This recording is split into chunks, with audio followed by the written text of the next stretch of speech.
السلام علیکم ورحمۃ اللہ وبرکاتہ۔ محترم احباب و اخوات، امید کہ آپ سب خیر عافیت سے ہوں گے۔ اللہ تعالیٰ آپ سب کو خوش و خرم رکھے۔ آج ہم ذکر کرنے جا رہے ہیں ایک ایسی عظیم المرتبت ہستی، ایک ایسی خاتون جنت کا جن کے شرف و فضل میں اللہ تبارک و تعالیٰ کا خصوصی کرم اور لطف و عنایت ہوئی۔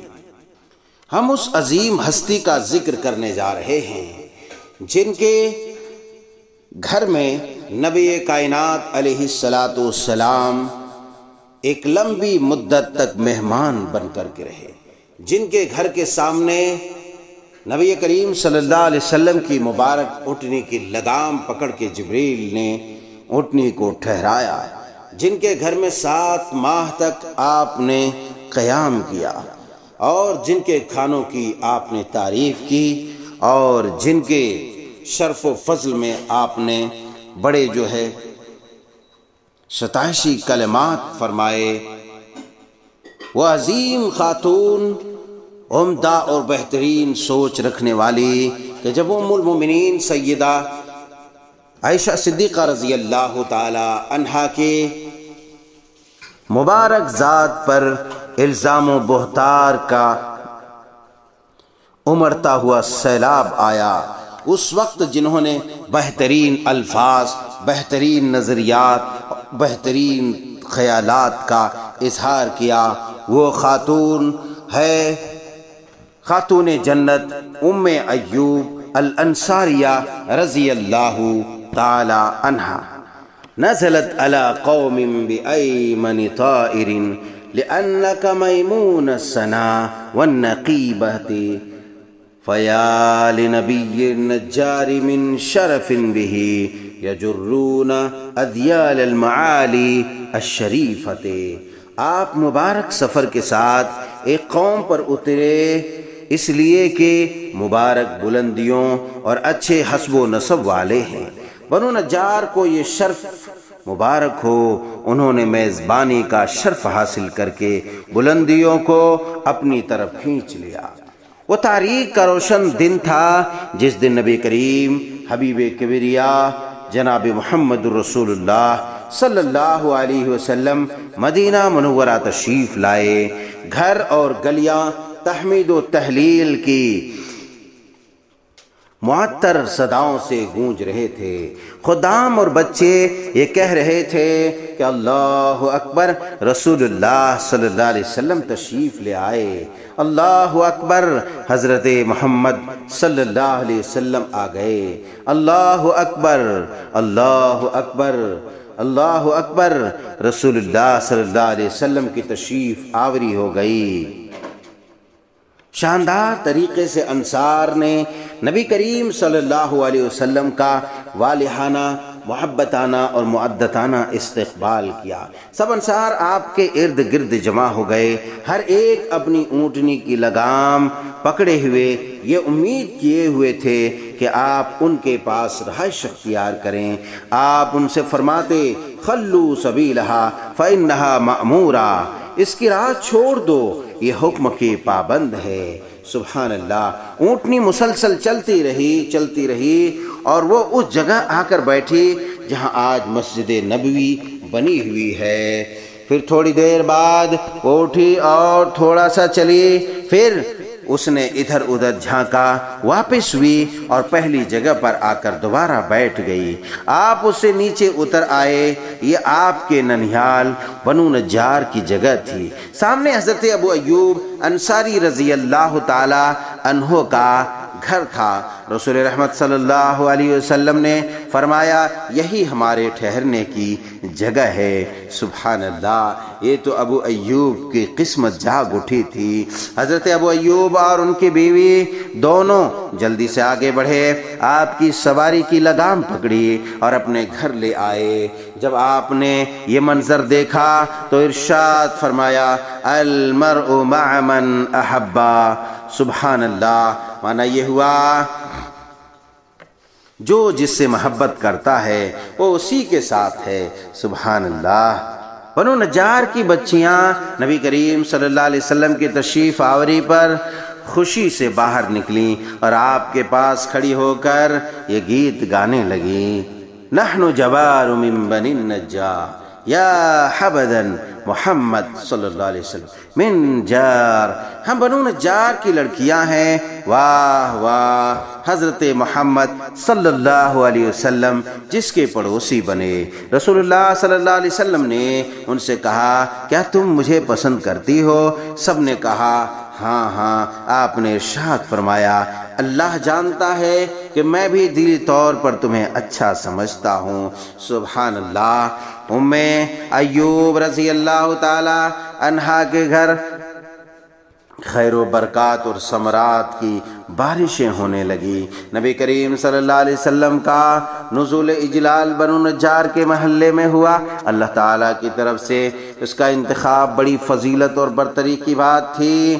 مدینہ منورہ 9 حویلیوں پر مشتمل تھا۔ ہر حویلی ایک مستقل محلے کی حیثیت رکھتی تھی جس میں رہائشی مکانات، نخلستان اور زیر کاشت رقبہ پایا جاتا تھا۔ قبائل اپنے اپنے محلے میں رہائش پذیر تھے۔ یہ تمام محلے جڑواں بستیوں کی حیثیت رکھتے تھے۔ اللہ تعالیٰ نے رسول اللہ صلی اللہ علیہ وسلم کے لیے بنو نجار، بنو مالک بن نجار کی حویلی کا انتخاب کیا تھا۔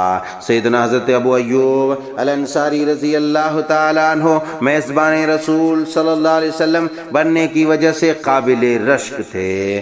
اس سے ان کا نام تاریخ کا ایک حصہ بن گیا۔ یہ بات بھی قابل ذکر ہے کہ اکثر مسلمان حضرت ابو ایوب انصاری رضی اللہ تعالیٰ عنہ کے بارے میں جانتے تو ہیں، لیکن ان کی بیوی ام ایوب رضی اللہ تعالیٰ عنہ کے متعلق اکثریت کو تفصیلی معلومات نہیں ہے۔ بھلا یہ صحابی کون ہے جس نے نبی کریم صلی اللہ علیہ وسلم کی ضیافت کا شرف حاصل کرنے کی دلی تمنا کی تھی؟ یہ ام ایوب بنت قیس، یہ ام ایوب بنت قیس بن سعد الخزرجیہ الانصاریہ رضی اللہ تعالی عنہا ہے۔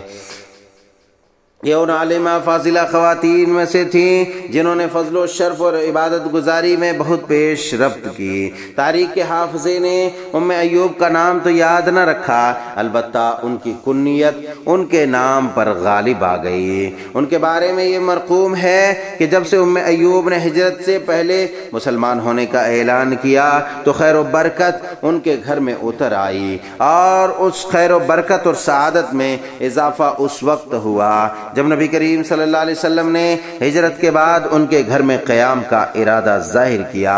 ام ایوب رضی اللہ تعالی عنہا اس عزت افزائی پر بہت خوش ہوئی۔ ام ایوب نے اپنے صاف شفاف دل سے یہ دیکھ لیا تھا کہ اللہ تعالی ان کے ساتھ خیر و برکت کا برتاؤ کرنا چاہتے ہیں، تو انہوں نے اپنے تئیں یہ عزم کر لیا کہ وہ عزت اور عظیمت کا اپنے آپ کو اہل ثابت کرے۔ ہائے ابو ایوب اور ام ایوب رضی اللہ عنہما کی پریشانی اور اضطراب! ہائے ابو ایوب کا گھر 2 کمروں پر مشتمل تھا، ایک کمرہ نیچے تھا اور دوسرا اس کے اوپر۔ جب رسول اللہ صلی اللہ علیہ وسلم ابو ایوب انصاری رضی اللہ تعالیٰ عنہ کے ہاں تشریف لائے تو آپ نچلے کمرے میں رہائش پذیر ہوئے۔ سیدنا ابو ایوب رضی اللہ تعالیٰ عنہ نے آپ سے عرض کی کہ آپ اوپر والے کمرے میں تشریف رکھیں۔ آپ نے ارشاد فرمایا ان ارفق بنا وبمن یغشانا ان نکون فی سفل البیت، ہمارے لیے اور ہمارے پاس آنے والوں کے لیے نچلے کمرے میں رہائش زیادہ مناسب ہے۔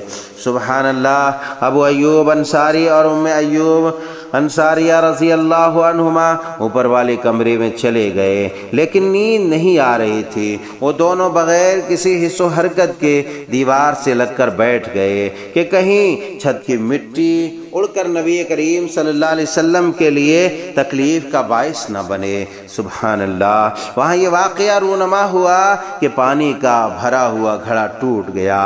اللہ اکبر۔ وہ دونوں میاں بیوی اپنی اس چادر سے پانی خشک کرنے لگے، پانی سوکھنے لگے جس کو اوڑھ کر وہ سردی سے بچاؤ کرتے تھے۔ انہیں اندیشہ تھا کہ کہیں چھت سے پانی ٹپک کر رسول رحمت صلی اللہ علیہ وسلم کے لیے اذیت کا باعث نہ بنے۔ اللہ اکبر۔ حضرت ابو ایوب انصاری رضی اللہ تعالیٰ عنہ صبح کے وقت نیچے اترے اور نبی کریم صلی اللہ علیہ وسلم سے عرض کی، یا رسول اللہ صلی اللہ علیہ وسلم، یہ مناسب نہیں کہ میں اوپر رہوں اور آپ نیچے، آپ اوپر تشریف لے چلیں۔ حضرت ابو ایوب انصاری رضی اللہ تعالیٰ عنہ نے بڑی ہی لجاجت سے آپ کی خدمت اقدس میں یہ گزارش پیش کی کہ آپ اوپر تشریف لے جائیں۔ آپ صلی اللہ علیہ وسلم ان کے مطالبے کو مانتے ہوئے اوپر منتقل ہو گئے۔ اس سے دونوں میاں بیوی کے دل خوش ہو گئے اور آنکھیں ٹھنڈی ہو گئیں۔ رسول اللہ صلی اللہ علیہ وسلم کی خوشنودی ان کے نصیب میں آ گئی۔ فللہ الحمد۔ عزیزان گرامی، ام ایوب رضی اللہ تعالی عنہا کی سیرت طیبہ کو ہم نے 2 حصوں میں منقسم کیا ہے۔ انشاءاللہ یہاں سے آگے اگلی قسط ہم آپ کی سماعتوں کے حوالے جلد ہی کریں گے۔ میں امید کرتا ہوں کہ یہ بڑا ہی انوکھا اور دلچسپ واقعہ، یہ میزبان رسول صلی اللہ علیہ وسلم سیدنا ابو ایوب انصاری اور سیدہ ام ایوب انصاریہ رضی اللہ تعالی عنہا کی سیرت کا یہ روشن باب آپ کو پسند آیا ہو۔ اگر آپ کو پسند آیا ہو تو اس سے شیئر کرنا نہ بھولیں اور کمنٹس میں اپنے تاثرات کا اظہار کرنا نہ بھولیں۔ اللہ آپ سب کو خوش و خرم رکھے۔ والسلام علیکم ورحمۃ اللہ وبرکاتہ۔